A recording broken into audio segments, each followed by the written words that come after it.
The Sakamoto Days anime is finally here. The first 2 episodes are out right now. Episode 1 is on Netflix, and for some reason, you're going to have to take to the seas to watch episode 2. This video is going to cover my thoughts on the first 2 episodes. But before we get into that, make sure you hit that subscribe button to subscribe to the channel. We are trying to get to 69 subscribers, and your support is greatly appreciated in that. And make sure you smash that like button if you like the video.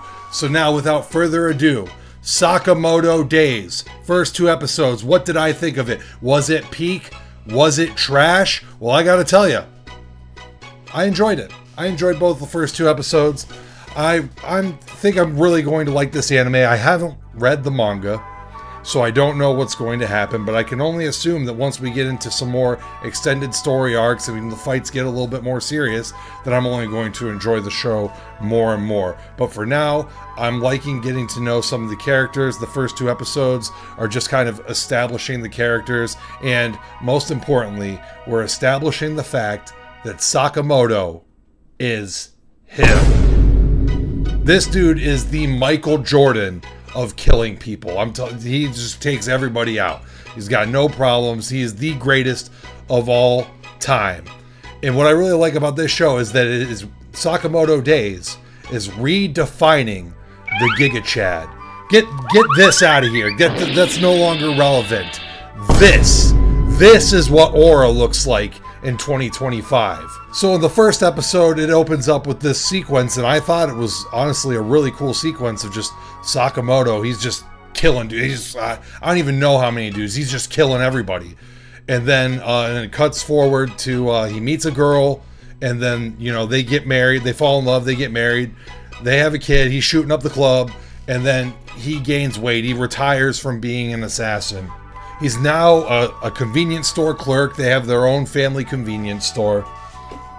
And the first episode starts with an old colleague of Sakamoto. He finally tracks him down, and he shows up, and his job is to either bring Sakamoto back into the fold or kill him if he refuses. And he fails on both fronts because, I mean, let's be honest here. This guy Shin, he's not going to take out Sakamoto. At first, he tries to convince him to come back, obviously, and then when he can't get him to come back, he thinks he's going to do something. I guess he just assumes that since Sakamoto's fat now, that he's going to be able to take him out, but that is not the case. He literally tries to shoot him. Sakamoto literally stops the bullet with a gumball. He spits a gumball out that deflects the bullet. So right off the bat, we know this anime is going to have some really crazy, some really zany ways, creative ways of doing fight scenes and taking people out.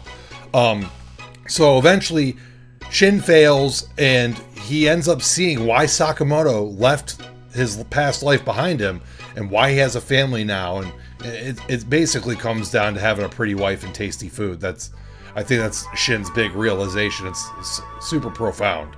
Anyways, he goes back to the gang to beg for Sakamoto's life. Please spare Sakamoto. And this all breaks down, and it turns into a big shootout. And eventually, Sakamoto comes back in, and he rescues Shin. He's taken everybody out. With ease. He's still got it. All right. And then at the end of the episode, he offers Shin a job. Come work at the convenience store for 800 yen an hour, a little bit extra for overtime. I don't know if you guys are familiar with Japanese currency, but 800 yen, that is an hour. That is not a livable wage. This is basically nothing. My dude's making like $6 an hour. With a little extra, he's probably making $8 an hour for his overtime. Anyways, Shin ends up basically becoming a glorified cheerleader. Shin's just kind of there. He's competent. He's a competent killer, but next to Sakamoto, this dude's just kind of there to be the cheerleader. He's over there to the side screaming, "That's why he's the GOAT! That's why he's the MVP! That's why he's the GOAT! That's why he's the GOAT! The GOAT!" But anyways, the next episode introduces Lu Xiaotang, and she's the daughter of a very high up Chinese mafia boss, and she has this key that holds the treasures, the family treasures, to the entire Chinese mafia, basically. And, you know, the rest of the Chinese mafia, they want this key. So they're after Lou. She comes across Sakamoto because while trying to escape the Chinese hitmen that are after her, she jumps out of a 10th story window and lands on him and crushes his pork buns that he was out shopping for to bring back to his family. And this just does not sit well with him, and he's not going to let her get out of his sight. Eventually, they make a deal that if he protects her, she's going to make him more pork buns. I really like this scene in the second episode that goes back to Sakamoto's vow to never kill, because that's his whole deal now. He can still fight people and he's taking people out, but he's not allowed to kill. If he kills anyone, his wife is going to file for divorce, and that's the last thing that Sakamoto wants. But there's this flashback scene where Sakamoto pulls up. He's pulling up covered in blood with a present, and he's talking about, I had to work today to get you a present. What the hell? How much does this guy make? He's the world's greatest hitman, the Michael Jordan of killing people. He's taking people out left, right, and center.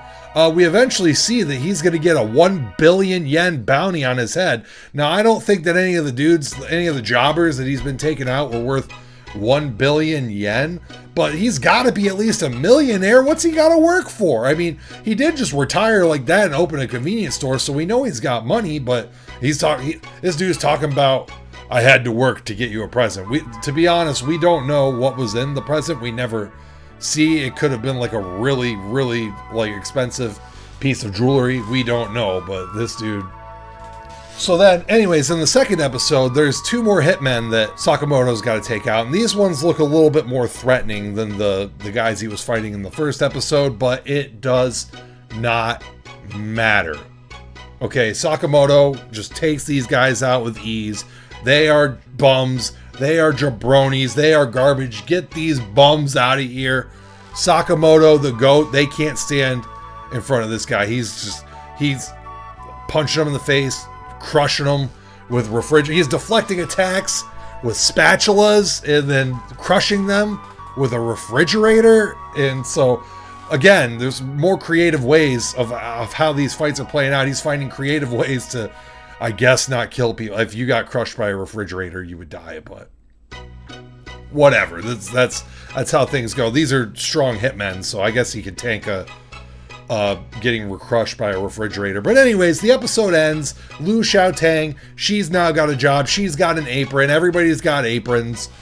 I think it's pretty cool because I work in a deli. I wear an apron. And so now aprons are cool. Sakamoto has brought the aura back to aprons. So now, let's talk about what everyone wants to know. The animation. How was the animation? Was it peak? Was it garbage? Is it unwatchable? And it's pretty damn good. I thought the animation was pretty damn good. I gotta say, at least for the fight scenes, I thought the animation was well above average. It was very good for most of the fight scenes. There were a couple of parts, like when Shin's running up and down shooting shots during his little gunfight. His running animation was a little jank, but you can really tell that TMS Productions is really saving all of their effort. They're putting less effort into like the dialogue scenes, the slice of life scenes. Those aren't the best animation, but who really cares? The dude's sitting behind a counter in a convenience store. Does it really need to be this Jujutsu Kaisen movie level animation? No, he's just sitting behind a counter taking cash from customers that are buying onigiri or something, and Shin's just putting cup ramen on the shelves. It doesn't really need to be that crazy of animation. But then when the fights come out, we can see that TMS is really putting their effort into the fights, because I thought that the fights looked really good. And honestly, I thought the fights looked really good, or at least pretty good, in the trailers. So I never saw what people were complaining about. The fights look really good, and the animation for the slice of life stuff is all passable. It doesn't need to be that great. So TMS is really proven right now that they can put in the work on these fight scenes. And I think that as the opponents get more and more dangerous, we see that Sakamoto is eventually going to have to revert to like his younger peak condition form for some of these fights, his serious mode, I guess. We see that these fights are going to get more and more intense as the series goes along, and I think that when some of these bigger fights from the manga come along, that the animation is only going to get better. They're going to focus their energy on the biggest fights. I think that the initial reaction to the trailers was a little over-exaggerated. I don't think that it was ever going to be that bad, and there's probably still going to be people hating on the animation in this, but I think it's perfectly fine. Not everything needs to be let's be honest. Like Demon Slayer and Jujutsu Kaisen is perfect. The animation for the most part, especially in Demon Slayer, in my opinion, is always like perfect. It's always like spot on. Jujutsu Kaisen, okay, MAPPA employees basically work in a 24/7 torture chamber, and so sometimes their horrible work conditions show through in the work, and some of the cracks in the armor begin to show. Regardless, for the most part, Jujutsu Kaisen looks insane. But does everything need to be perfect like that? No, and I think that Sakamoto Days animation is more than enough to make this a super popular series. For the first 2 episodes, I'm going to give them an 8 out of 10, and I think that this series is only going to go up as the episodes introduce more characters. We have some badass looking assassin characters that are in the intro, and I'm sure that when they come along and when major story arcs start to form, that this show's only going to get better. But right now, first 2 episodes, 8 out of 10, very solid. I'm looking forward to watching more episodes of this series in the future. And if you want more anime content from me, make sure you hit that subscribe button. We have more anime content on the way, not just Sakamoto Days. We're going to talk about Rurouni Kenshin, Dragon Ball Daima, Gundam, whatever I'm interested, whatever I'm watching. I'm going to do reviews or analysis videos or video essays. So that's all coming up on the channel. So make sure you hit that subscribe button. Make sure you smash like on this video. And until next time, I will see you guys probably in the next Sakamoto Days review. So see you guys in the next one.